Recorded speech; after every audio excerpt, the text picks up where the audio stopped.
Olá, Igreja de Deus, a paz do Senhor Jesus, como estão vocês? Espero que estejam todos bem, em nome de Jesus, amém? Quero compartilhar com vocês um pequeno texto da Bíblia Sagrada, para nossa reflexão, amém?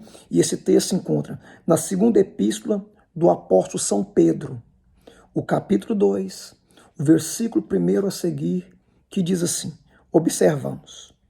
E também houve entre o povo falsos profetas, como entre vós haverá também falsos doutores, que introduzirão encobertamente heresias de perdição e negarão o Senhor que os resgatou, trazendo sobre si mesmo repentina perdição. Amém? Observe isso aqui. Isso aqui é um texto muito importante. Nós precisamos muito pedir a Jesus para nos dar sabedoria para entender, compreender esse texto aqui. Observa que o apóstolo São Pedro, ele está falando em dois tempos. Ele está falando em dois tempos e também ele está falando de duas classes de pessoas. Ele está falando em dois tempos e também de duas classes de pessoas. Observa. E também houve entre vós falsos profetas. Houve. Ele está falando no passado. No passado. Aí ele fala, e haverá. Agora ele já joga para o futuro. Ele já joga para o futuro. Novamente recapitulando. E também houve entre o povo falsos profetas, como entre vós haverá também falsos doutores. Falsos doutores. Como eu disse, ele está falando em dois tempos e também duas classes de pessoas. Ele está falando do profeta, de um homem que tem a nomenclatura de profeta, e o outro que tem a nomenclatura de doutor, de mestre, de mestre. E entre essas duas pessoas, profeta e mestre, qual das duas pessoas, uma vez estando mal intencionado, qual deles é mais perigoso para a igreja? Qual deles é mais perigoso para mim? O profeta ou o doutor? Uma vez ele estando mal intencionado, uma vez a visão dele estando totalmente distorcida do que é evangelho, uma vez a visão dele estando totalmente distorcida, claro que mais perigoso é o mestre, claro que é mais perigoso o doutor.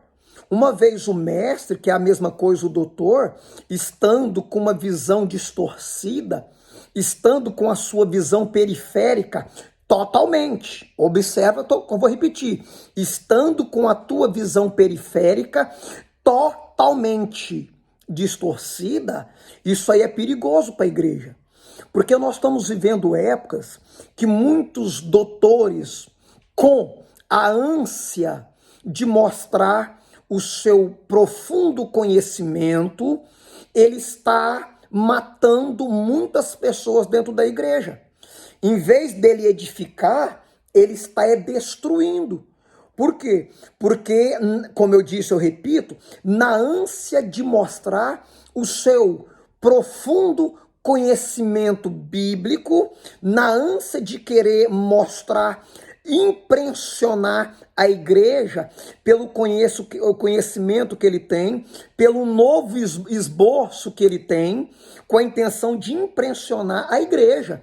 Ele não para analisar, ele não para compreender que há coisas dentro da Bíblia Sagrada, que há coisas dentro da história da Bíblia Sagrada que cabe só a ele como doutor, que cabe só a ele que tem uma estrutura a mais para compreender aquilo.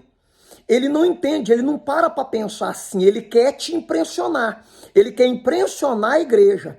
Ele não compreende esse texto que a Bíblia diz. Observa aqui, por favor, 1 Samuel, observe esse texto da Bíblia Sagrada, do primeiro livro de Samuel,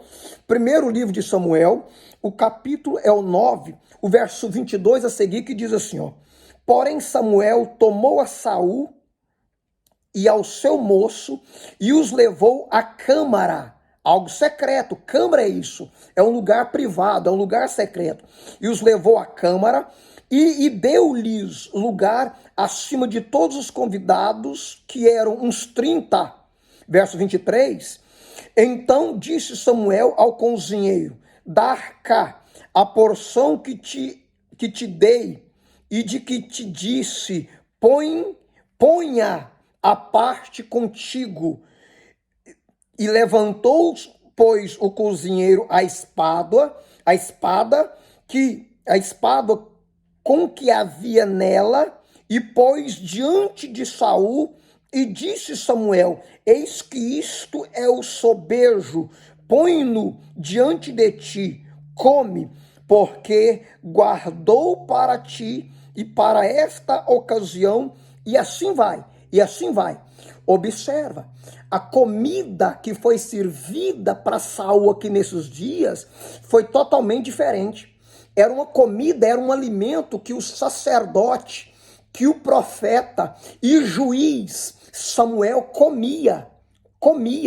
Observa que esse texto fala do momento onde Deus vai separar, vai ungir Saul como rei de Israel. Então a Bíblia diz que Deus, por intermédio de Samuel, preparou um alimento, preparou uma comida diferenciada para ele naquele dia. Por quê? Porque a comida do profeta, do sacerdote, ela é diferente da comida dos membros da igreja, de muitos membros da igreja. Por quê? Porque o profeta, ele come algo mais forte. O profeta, o sacerdote, ele come mocotó. Ele come algo forte. Agora tem gente lá na nave da igreja, que não tem estrutura para comer mocotó. Ele não tem estrutura para comer mocotó. E uma vez o sacerdote, o profeta, o doutor, não tendo esse conhecimento, ele vai matar muita gente. Igreja, entenda isso aqui, por favor. Entenda isso, olha só. Romanos capítulo 12, a partir do verso 3. Porque pela graça que me é dada, digo a cada um dentre vós, que não saibais mais do que convém saber, mas que saiba com temperança, conforme a medida da fé que Deus repartiu a cada um. A medida da fé que Deus repartiu a cada um. Irmãos, entenda isso, por favor. Em nome de Jesus Cristo, compreenda, não deixa se levar pela profundidade do conhecimento. Não deixa se levar por isso, até porque a Bíblia diz, no Evangelho de Jesus Cristo, segundo escreveu Mateus, no capítulo 7, a partir do verso 15. Olha só, Mateus capítulo 7, a partir do versículo 15. Mateus capítulo 7, a partir do versículo 15, diz assim, acautelai-vos, porém, dos falsos profetas, que vêm até a vós vestidos como ovelhas, mas interiormente são lobos devoradores. Verso 16, por seus frutos os conhecereis. É pelos frutos que eu conheço. Não é pela profundidade do conhecimento. É pelos frutos. Tinha pessoas que tinham mais conhecimento do que os fariseus dentro desses dias. Eles tinham muito conhecimento. Porém, os frutos deles eram maus. Em nome de Jesus Cristo, compreenda isso. Fica firme em Deus. Nós precisamos, em nome de Jesus Cristo, adquirir conhecimento. É da vara de Arão. A vara de Arão representa o quê? A simplicidade do Evangelho de Jesus. Meu irmão, tem coisas que Jesus, tem coisa para mim, para você, que está aqui, ó, inserido nesses 66 livros aqui, ó. Esses 66 livros aqui da Bíblia Sagrada já precisa ser o suficiente para você, o suficiente para nós. Amém? No nome de Jesus Cristo. Não deixa se levar por outras coisas e outras coisas não. Medita na palavra de Jesus, nos evangelhos. Tem coisas que é para mestre, tem coisa que é para doutores, não é para nós, não é para você, não é para você que não tem uma estrutura para isso. Então, em nome de Jesus, seja cauteloso, doutor, seja cauteloso, mestre, edifica, não destrói, amém? Que Deus abençoe você, no nome de Jesus Cristo, a paz do Senhor, amém?